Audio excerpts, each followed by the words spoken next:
Welcome, Paul Mullen. How are you, man? Good, thanks. How are you doing, Alex? I'm great. Thanks for dropping by the studio, and it's your second time here. But Yes, I was yeah. in the shadows before. I wasn't part of it, but I came for a recording for Sammy, I believe, Sammy Doll, who was just on your podcast. Yeah. So Mhm. thanks for coming, and good to see you again. And so I just kind of want to get right into it and ask you about what got you into music, some of your your musical inspirations as a kid, and what brought you to the States. So if you want to just give our listeners like a little, like in a nutshell, how you started. Well, always had an interest in music. There was always music in the house being played. My parents didn't play any instruments, but I was just surrounded by vinyl, Motown, got some classic rock from the 70s was always being played. And then Santa Claus got me a little Casio keyboard one year. And there's a TV show in the UK called EastEnders. It's been on for years and years on the BBC, like a soap opera type thing. My mum used to watch it when I was a kid. And I just was like, had this little keyboard and started playing the theme tune to it. My mum was like, "Oh, how are you doing that, Paul?" And I'm like, "I don't know, I'm just hearing it and I can play it." And she was like, "Okay, that's because that they couldn't do that, I guess." And they were like, "Right, this is weird. Let's go on this. Let's find out what's happening here." Yeah. So to my memory, the next day it felt like I went out and got we got like a 2-tier organ, because there was an organ shop in the mall that was next to my hometown, which is kind of weird. But with the bass pedals, and so the left hand was the rhythm, right hand melody, all different sound banks and rhythms and all that stuff. You had bass, so by accident I felt like they got me the perfect instrument to learn on, because I could instantly, the song was then just broken up for me. Yeah. I knew where the bass was, I knew where the rhythm, I knew the sort of rhythm hand and the melody here, and mixing sounds. So obviously there were different sounds to what I like now, but it just gave me a good overview of how composition, to piece everything together. And then got lessons from that, then picked up a guitar, sort of self-taught for a bit, then got a bit of music theory with some lessons, and just started playing in school bands, doing Radiohead covers, Chili Peppers, because my bass player was a big Chili Peppers fan, so I was like, okay, we'll do that so you can slap a bit. Why not? And then, just kept on doing like the local circuit for a while back in like the northeast of England where I'm from. And then I was in a band called Yourcodenameis Milo, and we kind of sort of like a post-hardcore At the Drive-In type version, but in the UK, and we did pretty well. And I guess I was drawing influences again from like the Radioheads of the world and Bjork and all that sort of weird and like Fugazi, Sonic Youth, Trail of Dead. They were all mixed in there, And then I've been doing that ever since. In fact, that band, Your Codename Milo, we're going to play shows in April in the UK for the first time in about 17 years. Wow. So That's a comeback. yeah. We did say indefinite hiatus, and it's been like, we decided during lockdown to do one show, but for this venue called the Clooney, which was where our studio was kind of really close by, so we'd be there every day. Yeah. Every lunchtime, go down, get a burger, get a pint, and then trundle back up the hill, and then try and do some more work. But we would just end up back in the pub. And we wanted to do that for the Clooney, to make some money for them, because all venues were struggling, Mm-hmm. And that was meant to be in September 2020, and we just kept on pushing it back because we had to. Yeah. I was out here, kind of got stuck, but also was working out here. So it's finally happened in April 2023. Great. So I've got to unlock that part of my brain. When are you you have to head back to start rehearsing, right? Yeah, we did a bit of rehearsals last year just to kind of, blow the cobwebs away and stuff. And surprisingly, it's still in there somehow. And it kind of makes sense now because I don't retain a lot more information. But there's music in there, so I started playing the and singing. I was like, oh, that's why I can't remember anything else. It's because this shit is still in my brain from 20 Hard years drive ago. space, yeah. Yeah, so, but muscle memory and all that. And yeah, it's sounding good. I'm going to go back. So the band are all kind of based in England still. So they're kind of getting the wheels turning and getting the tracks ready, I guess, so I can just rock in and slot in and play guitar and sing and whatever. Nice. But yeah, so yeah, it's exciting. Yeah, I like when you said, you first started with keyboard. And I think it's like, it's so important to, I think musicians that start with piano or some kind of melodic, stringed instrument. I think just the piano, in fact, is like, because I started on piano as well, and I think just that having that foundation is a huge benefit. Like going into whether if you're going to be in a band and play guitar or bass or a different instrument, just having that foundational knowledge of piano and like you said, you have the bass and the bass parts and the melodies and all that. Just having that to start is like, totally a great benefit for sure. Totally. Yeah, it really helps. Having that foundational knowledge and like, kind of, did you learn, like you said, you learned the that show theme. So like learning by ear is a huge like benefit as well. Cause I know like a lot of musicians that some of them are more technical and they're really good at reading music and tabs. And then some of them are more by ear, and like they have a harder time reading music and tabs, and there's some that are great at both. But I think I'm more on the like I learned how to read music and tabs and all that, but I am more of I learn way faster by ear for sure. Same, and feel, and just kind of and trying not to. I always thought like to be a master at something would take away some of the magic of like being able to have the human element of an instrument. So it's always about feel, and if it's kind of broken, like I've got my guitar pedal, my main sound is an old Turbo Rat, which was broken from the day I bought it.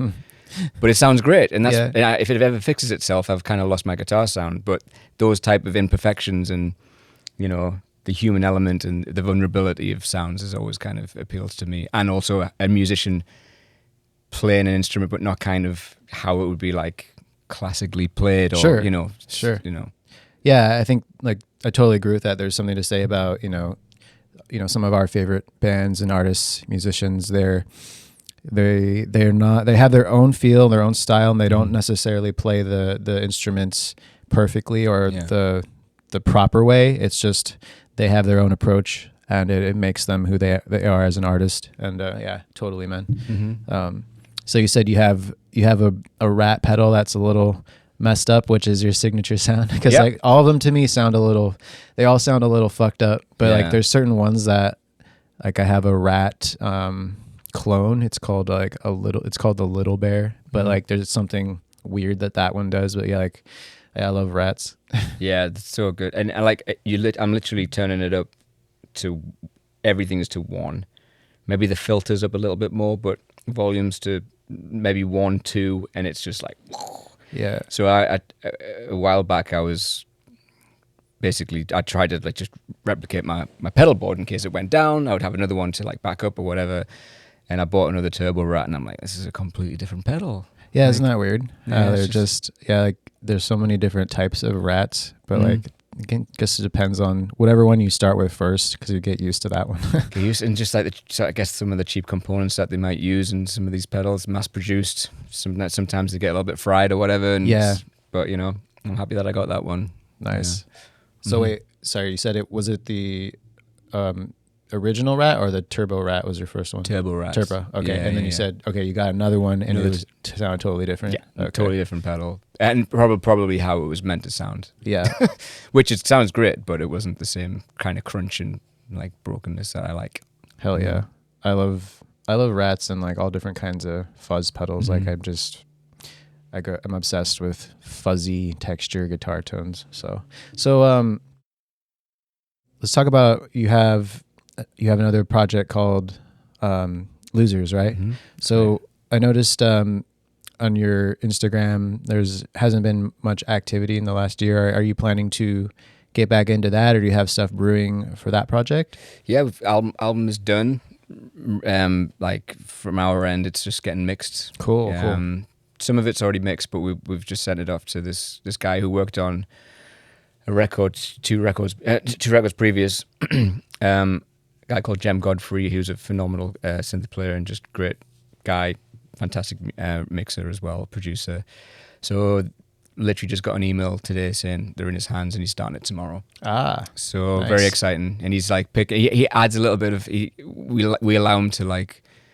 I mean, we throw everything at tracks with Losers. The kitchen sink, it all goes in there, and then Jem just can like sprinkle a little bit, take some away, and just we give him like, we trust him. We trust his ears. We trust his ability. He's phenomenal. So he always brings out something that we couldn't have kind of imagined or envisaged with the track. So it's very exciting to see what he gets up to. Yeah. So you're saying like maybe he'll add like a synth layer, or just like he'll sprinkle some fairy dust on the tracks here and there with added production. Yeah, absolutely. Yeah. I mean, he added it was a drill sound that was being drilled into an empty swimming pool that he found the sample for, and he put that in, and it was like all these little textures and things. Nice. So that's actually just a huge drill, just being like forced into like tile work on an empty swimming pool and with a mic in it, and I was like, what? Okay, great. I love that. Let's do more. Awesome. Yeah, I love stuff like that because it's stuff that you can't. It's not like that. It's grabbed from a sample library. It's something that is custom created and can't really necessarily be 100% replicated. So it's completely original for your record. Like I love stuff like that. Yeah, totally. Yeah, absolutely. Like how did they make that sound and what the hell is it? Yeah, totally. Like just that's where the magic is for me as well with music. Because if I know like something's sounds like a guitar, it sounds like if it sounds great, fantastic, but I'd still like to have that magic, because it's weird when you first go into a studio and you see how a song's put together, and you're like, oh my god, everything sounds different at that point.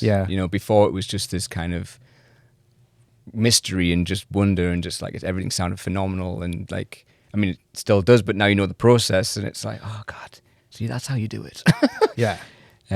So I like to hear the magic in the unknown, I guess. Oh, hell yeah. Nice. Yeah, so seems like you're very fascinated with not only creating music, playing your instruments, but also the full production process. So how did let's talk a little bit about that when you started doing some production and keys with Kat. So how was that experience, and how much creative input did you have? Like, were you playing keys on all the songs on the record, or just a few songs, or tell us a little bit about that? I was some of the tracks, I was playing keys, doing a bit of writing as well. A lot of the time I was capturing, elements. We had like about 7 or 8 synths running at the same time.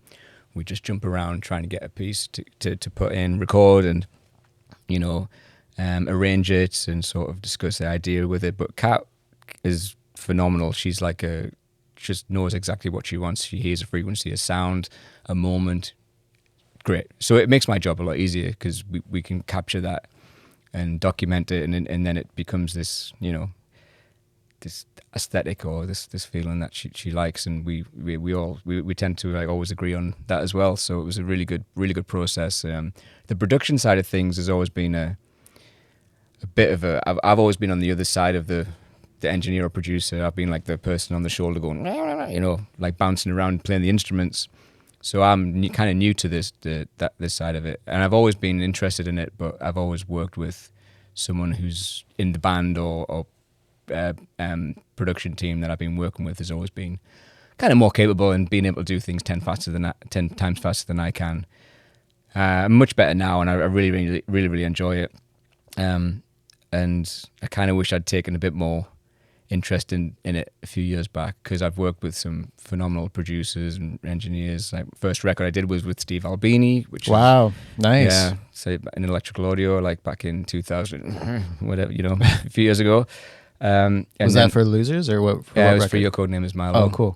And then the next record with that band we did with Flood. So it was like, whoa, really? Yeah, wow. Yeah. So that was a phenomenal. He's great, and we still keep in touch. I'm hoping he's going to come to the shows in April, actually. But he was phenomenal. I mean, Albini gets the best drum sound, and that's like, for me, that's the kind of, he's capturing a moment. It's documented. It's not he never says, take this 4-bar thing out and maybe try a melody over this or change this guitar. He's like, get the band in, press play and record, Exactly. and then get it on 2-inch tape done. And then, yeah, he's phenomenal. Whereas Flood kind of became a member of the band, you know. He was in the studio with us. He set up a studio desk within the rehearsal space, and he was mixing live as we were going around. And but also, he never told us what to do. The good thing with Flood was he would be, anything was possible. But he would basically he wouldn't tell us what to do. He would sort of facilitate our ideas, and maybe you kind of guided it into the sort of way that he probably wanted it. But it was always better coming from. I always felt it better the ideas coming from the band, and then we just sort of discussed it that way. Yeah, great process. Totally different, but both equally as memorable, and gained a lot of knowledge from both techniques, you know. Yeah, I can imagine like working with those two producers. Like, no wonder you want to get more into production, because it's like learning from them is incredible. Mm-hmm. So yeah, it makes so much sense, man. And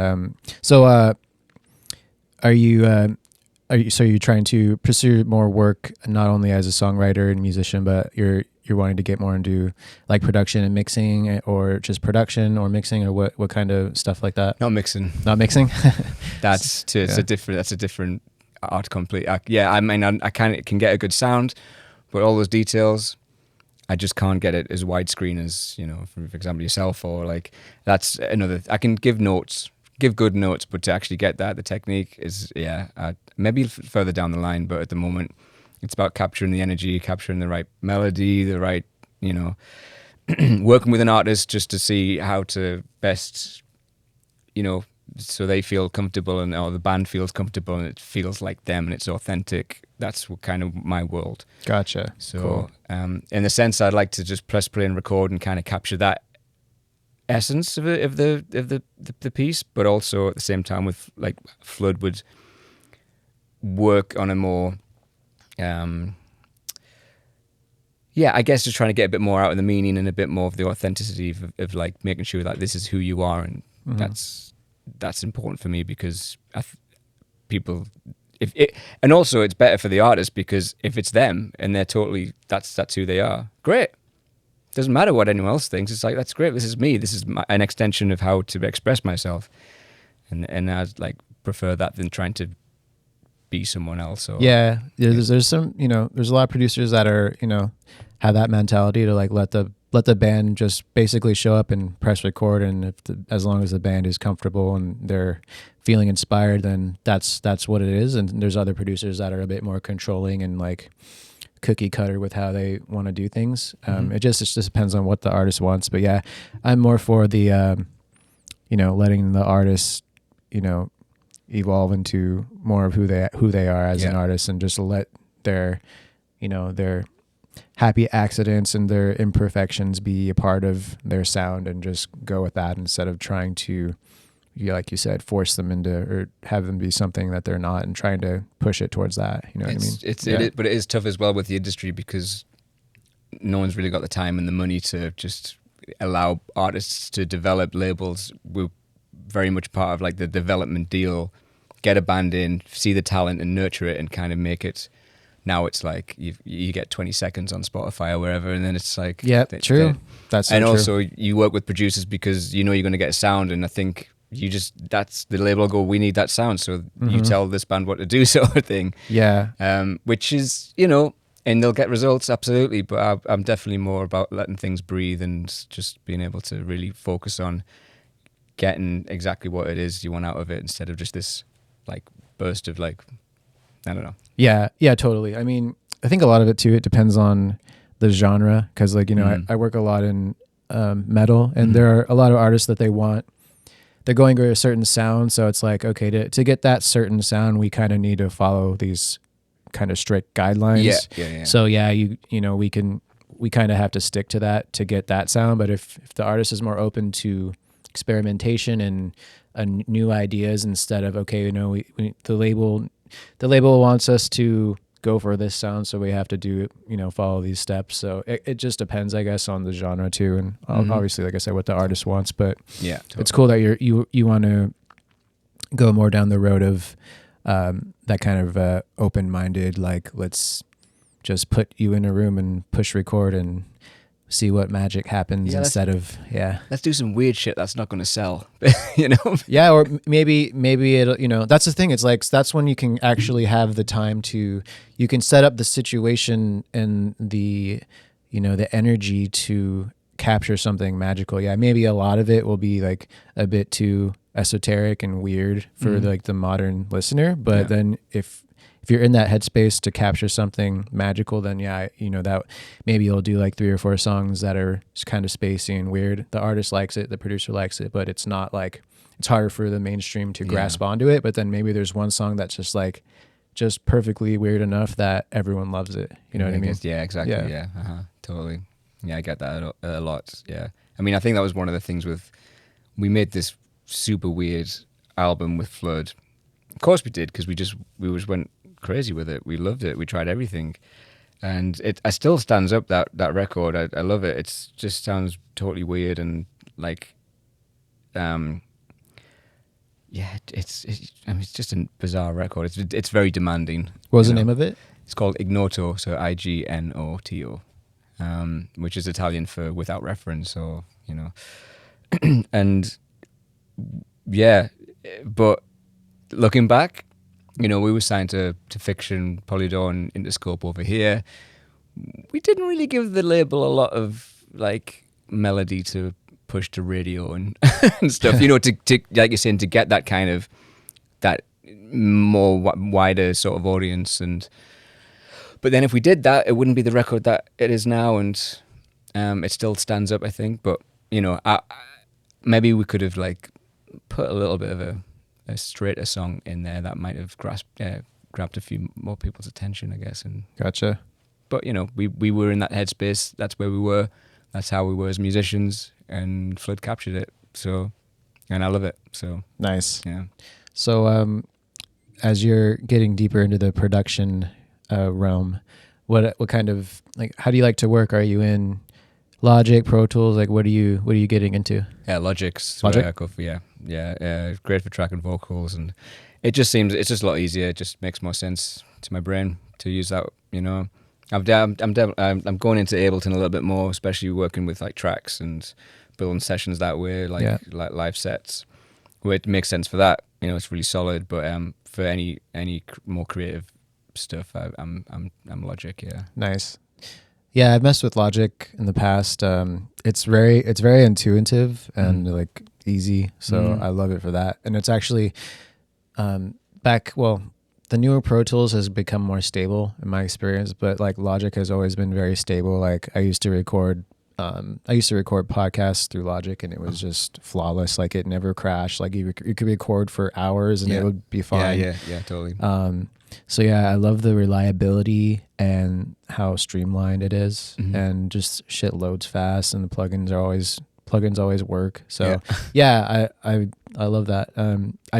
I use Pro Tools most of the time because that's just what I started on. I think that it's like say Tom from Losers and Justin, who was like kind of the engineer and producer in Milo. At the end of it, he was all Pro Tools because they started earlier, and that was this. Everyone uses it. Like all studios pretty much are Pro Tools. Like, yeah. Or producers like I'd started earlier. So. Yeah. And it's true. It does not matter at all which DAW you use. Like right now, I'm using Reaper to record this podcast just because it's very, very stable. Yeah. But yeah, I mean, it doesn't matter which one you use. Like you can make killer records on anything really. Like Reaper, Logic. What's the other one that people like? Cubase. Like it doesn't matter. So it's like, well, yeah, whatever you're comfortable with, whatever feels the best to you. So yeah. What about what are some of your favorite records like currently? Currently, what? Yeah. I mean, as in, like what are you listening to right now? That's your inspiration. I haven't got a clue what's came out recently. like new releases. I always go to the Holy Bible by Manic Street Preachers. I think that's a really unique sounding record. That came out in '94. Nirvana. I'm left-handed, so Kurt Cobain was, he was the dude. So In Utero, it's the one that, and Albini recorded that as well. So it was like, you know, that record really changed it for me.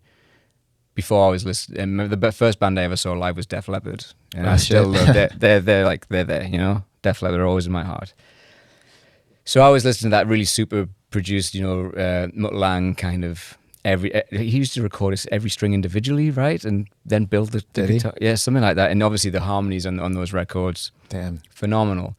But then Nirvana came about, and it was like, oh, and it came out in '93, so I would have been 11 or 12. Was it Nevermind? Nevermind came, I think it was '91, and then In Utero was '93, and that was the one that kind of got my attention.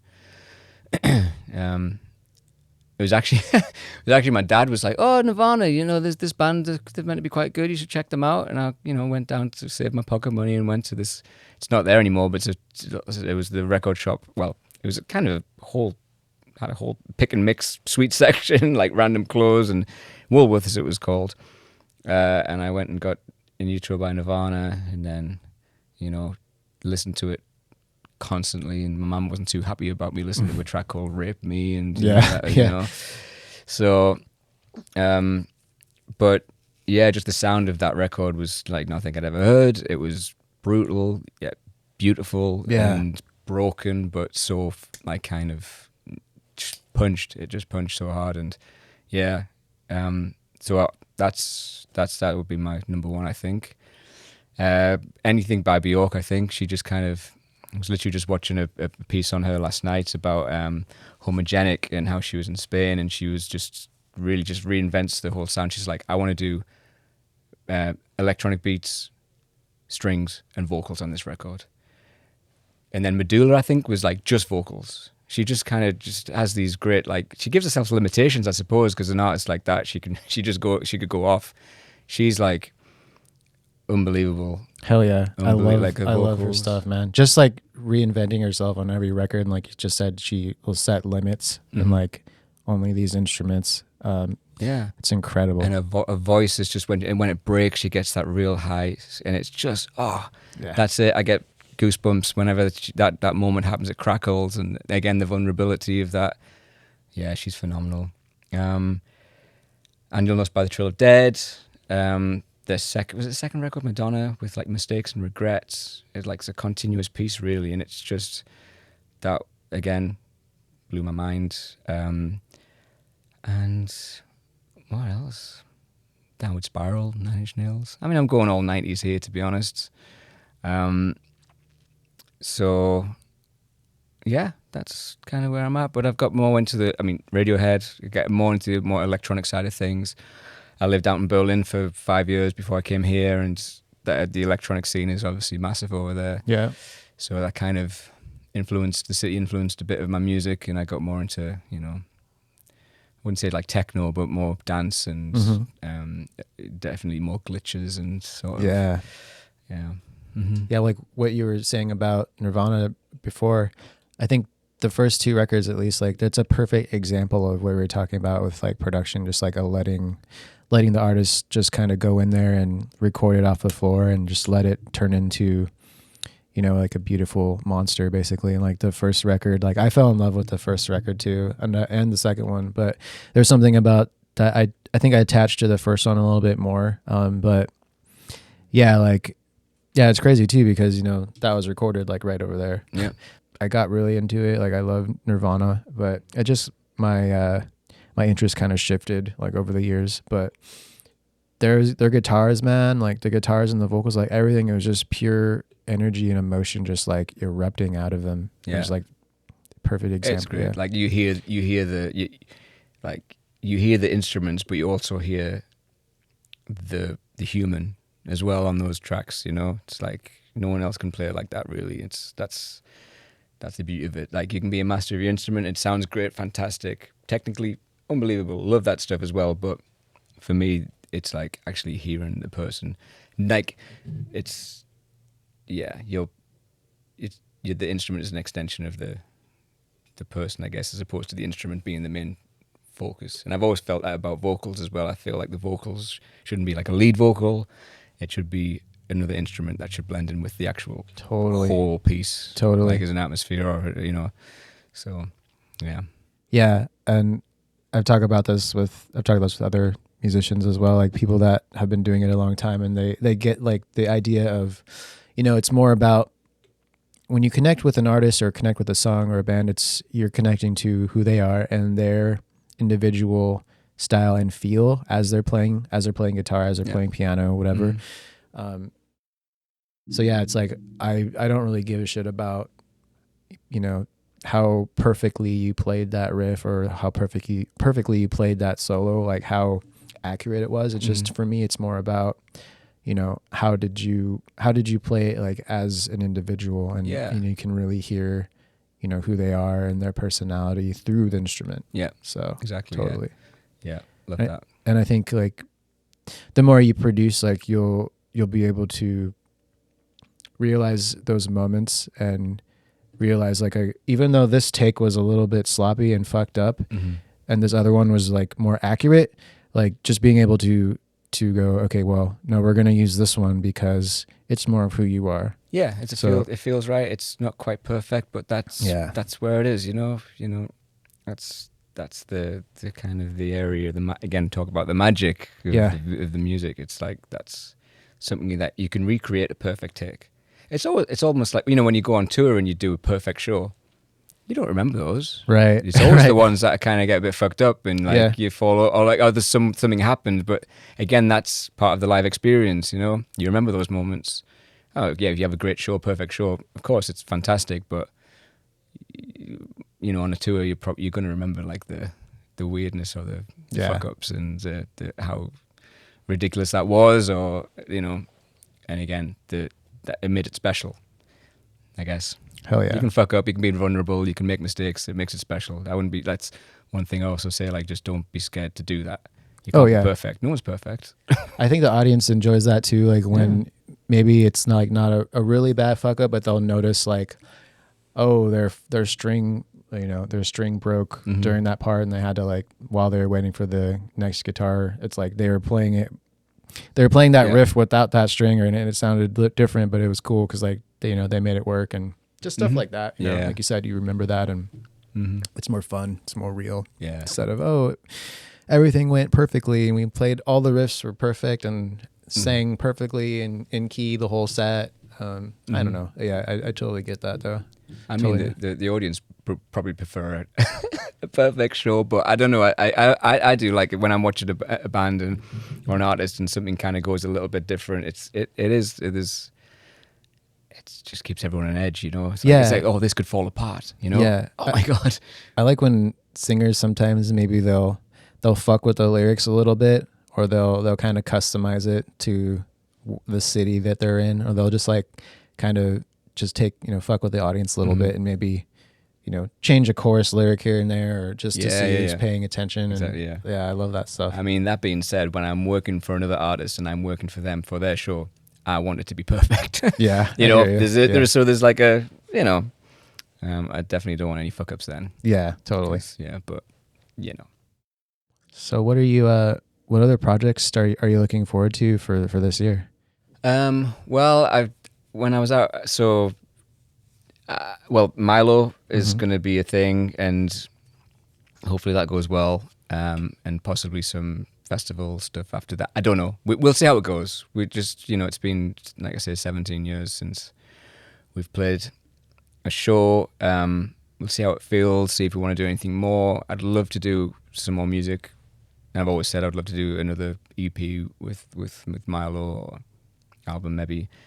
So there's that. Losers have got a record coming out. We've also got a live album coming out, which we did for Decentraland, and in like the Metaverse Festival, whatever it was. Is it called Metaverse Festival? Something like that, yeah. I might be wrong. You might have to check on that, but Bjork played it as well. So we were on the main stage with Bjork was headlining. It was like, well, nice. Okay, great. But it was in this virtual world where people can go with their avatars and kind of show up and watch us on the screen. So we did this live vocal take. We remixed all the Losers tracks, and we're gonna actually put that out as a live album. as well as the new studio record, which I don't know when it's mixed. We'll figure that out.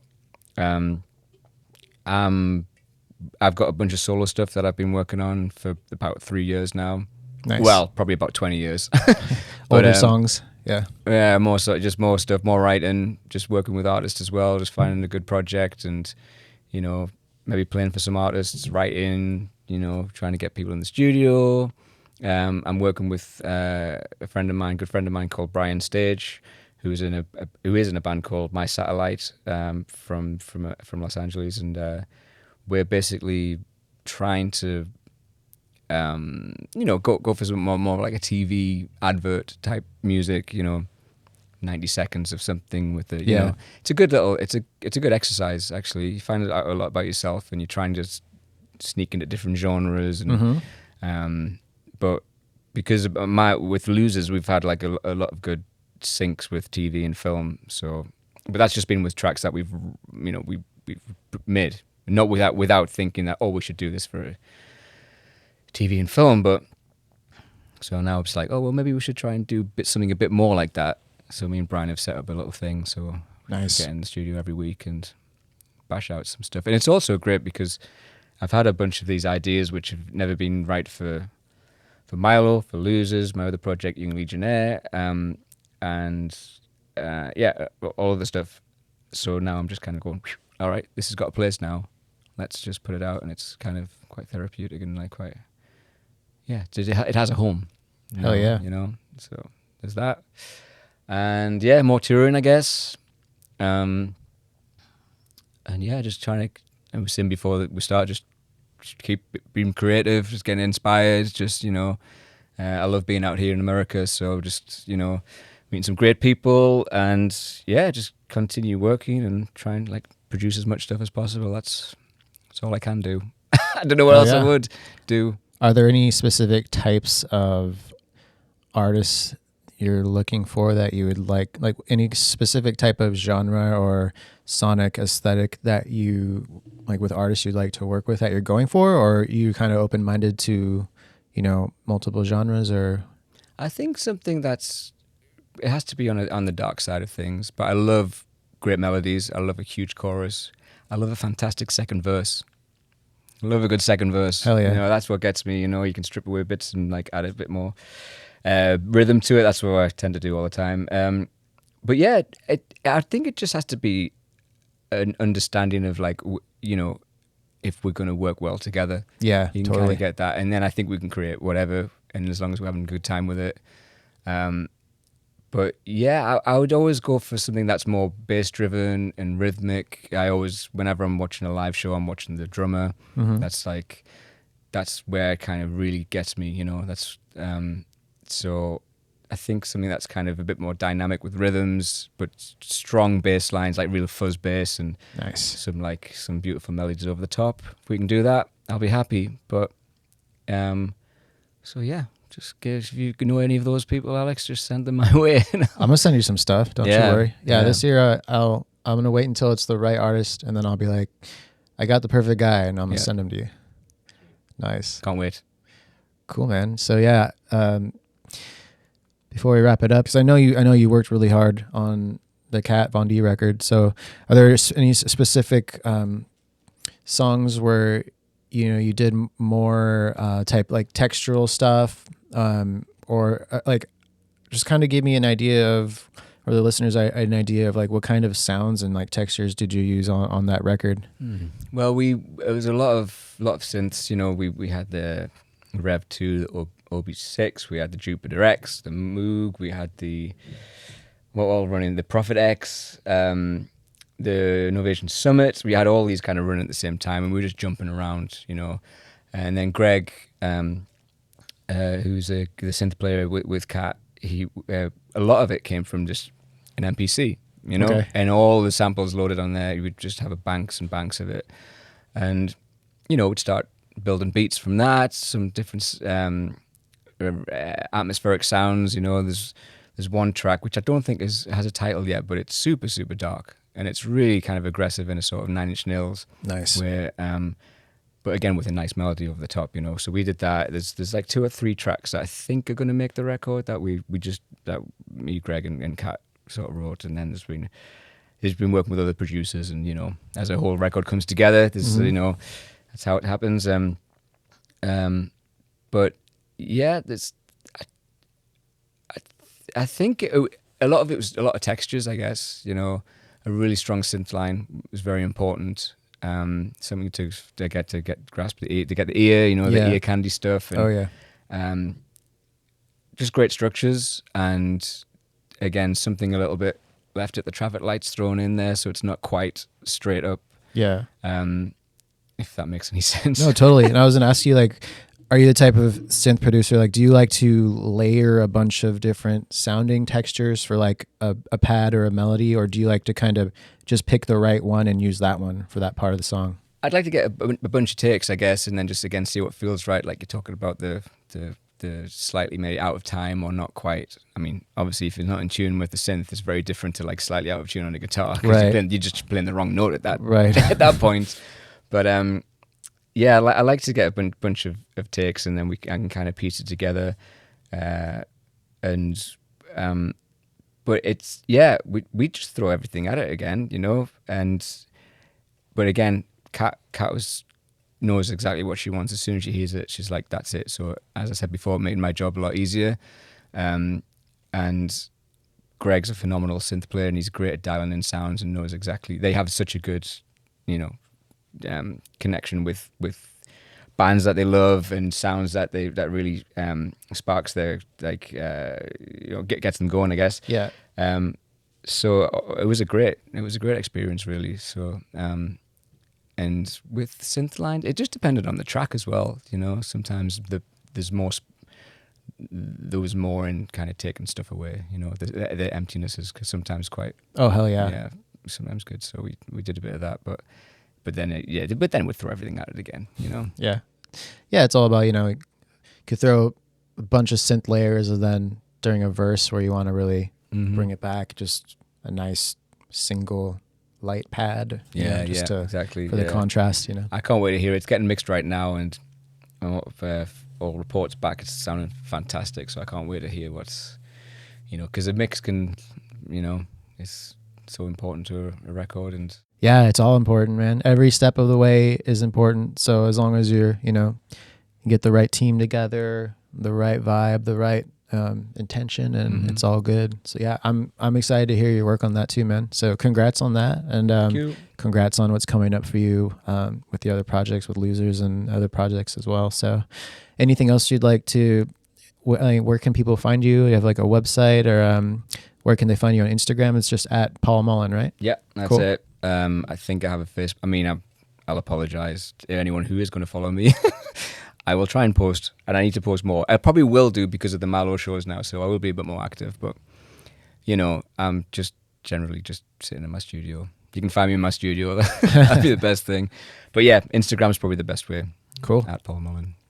Right on, man. Well, thank you so much for coming by. It was great to chat with you and hear about what you have going on, and to learn a little bit more about you as well. And let's we'll do some work this year. Like I said, I'll do my best to send you some projects. And great to see you, man. Thanks, Alex. All right. Yeah.